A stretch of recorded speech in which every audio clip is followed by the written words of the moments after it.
First look inside the secret world of Guantanamo Bay interrogation.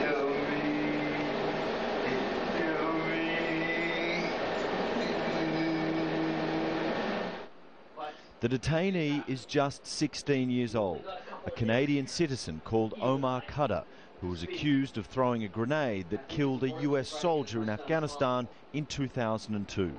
His interrogators are agents from the Canadian Security Intelligence Services. While the video doesn't show Khadr being tortured, he can be seen showing his Canadian interrogators injuries that he claims came from torture. He said, I can't move my arms. I requested medical for a long time. They don't do anything about it. No, I mean, they look like they're healing well to me. You know, I'm not a doctor, but I think you're getting good medical care. No, I'm not. You're not here. More than 7 hours of video recorded over 4 days has been released after a long legal battle between Omar Khadr's lawyers and the Canadian and US governments. His lawyers claim he's been abused and mistreated inside Guantanamo. You don't care about me, that's why.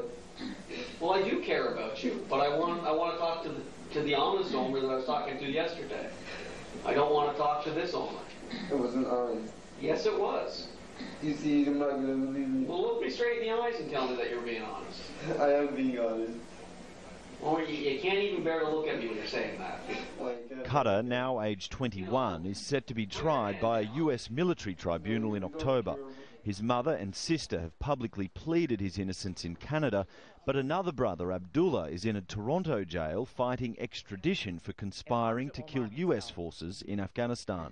The father of the family, Ahmed Saeed, was an alleged al-Qaeda financier who died in a shootout with Pakistan forces in 2003. The same year, another brother, Abdur Rahman, was released from Guantanamo. Human rights groups have demanded Omar Khadr be released because he was only 15 at the time of his capture. But just last week, the Canadian Prime Minister told reporters he would not ask the US government to repatriate him. Khadr's lawyers say they hope this video will shame Canadian politicians into action. Dan Nolan, Al Jazeera. Well, a little earlier, we spoke to Dennis Edney, the lawyer representing Omar Khadr. He says the tapes have been released to pressure the Canadian government into calling for his client's release. We've released these videos, which is a follow-up to documents that we released last week, these are secret documents that were released demonstrating that Mr. Khadr had been mistreated in Guantanamo. And why are we doing that? Well, we're trying to, first of all, counteract the government's position, the Canadian government's position, that says that it's long been assured that Mr. Khadr was treated well in Guantanamo Bay and continues to do so. Where that is, in fact, misleading, if not a lie, because the Canadian government, through these videos, knew well that Mr. Khadr accused the Americans of torturing him and told the Canadian officials that he was scared of them and please protect me.